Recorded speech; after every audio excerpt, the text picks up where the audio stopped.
नमस्कार। जय श्री राधे राधे। आपका इस विधिवत ज्ञान चैनल में स्वागत है। आज हम आप सबको वट सावित्री व्रत के बारे में कुछ ज़रूरी बातें बताएंगे।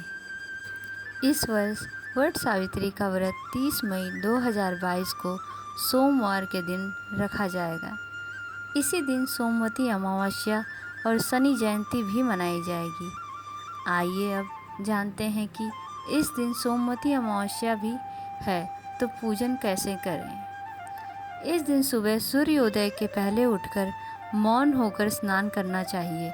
फिर स्नान के बाद स्वच्छ कपड़े पहने। स्त्रियों को पीपल वृक्ष की 108 परिक्रमा लगानी चाहिए, भगवान विष्णु जी के नाम का जप करते हुए। यदि आपके घर के आसपास पीपल वृक्ष न हो या किसी कारण आप वहां नहीं जा पा रहे हैं तो आप घर पर ही तुलसी जी की विधिवत पूजा करके 108 परिक्रमा लगा सकते हैं। और परिक्रमा जब लगाएं उस समय तुलसी महारानी नमो नमः, हरि की पटेरानी नमो नमः का जाप करते हुए अपना मौन खोल दें और आप इस तरह सूर्योदय के पहले ये पूजन कर लें। आप सब जानते ही हैं कि हिंदू धर्म में वट सावित्री व्रत का काफ़ी महत्व है। वट सावित्री व्रत ज्येष्ठ माह के कृष्ण पक्ष की अमावस्या को रखा जाता है। इस वर्ष वट सावित्री व्रत 30 मई 2022 को रखा जाने वाला है।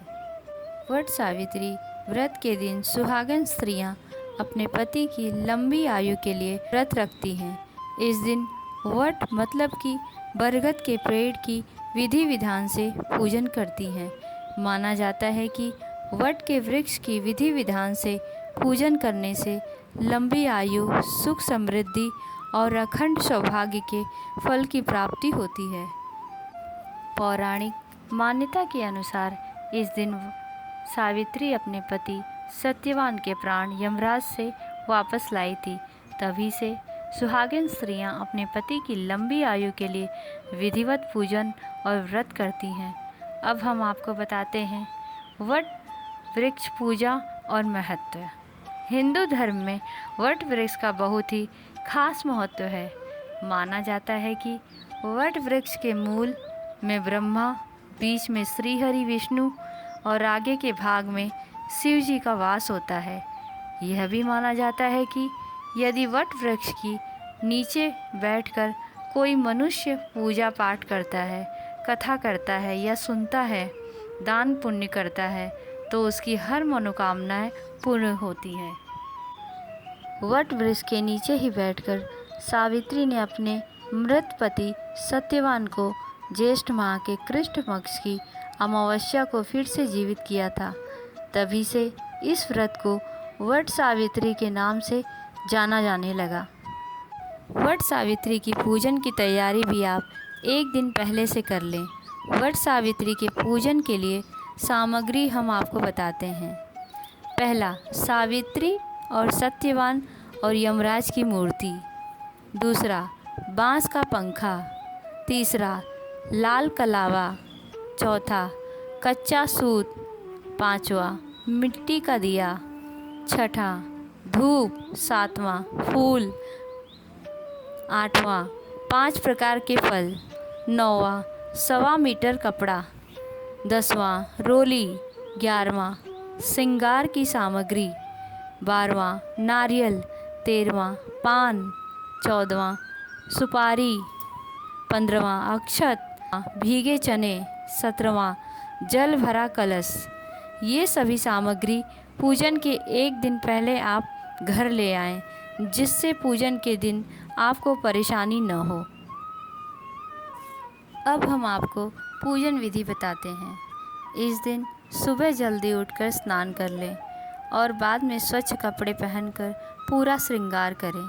फिर पूजा की पूरी सामग्री लेकर वट वृक्ष के नीचे जाएं और यदि आप चाहें तो घर पर भी छोटा सा वट वृक्ष लगाकर पूजन कर सकते हैं। अब आप पहले पूजन करने के स्थान को अच्छे से स्वच्छ कर लें। फिर सावित्री, सत्यवान और यमराज की फ़ोटो वट वृक्ष के नीचे स्थापित करें। उसके पश्चात लाल कपड़ा, फल फूल, रोली मूली, सिंदूर, चना आदि अर्पित करें। फिर पूजन करने के पश्चात बांस के पंखे से हवा करें। उन्हें इसके पश्चात वट वृक्ष पर लाल कलावा या सूत बांधें और 11 या 21 परिक्रमा करें। इसके पश्चात कथा पढ़ें और वृक्ष की जड़ में जल अर्पित करें। अब चने का महत्व हम आपको बतलाते हैं।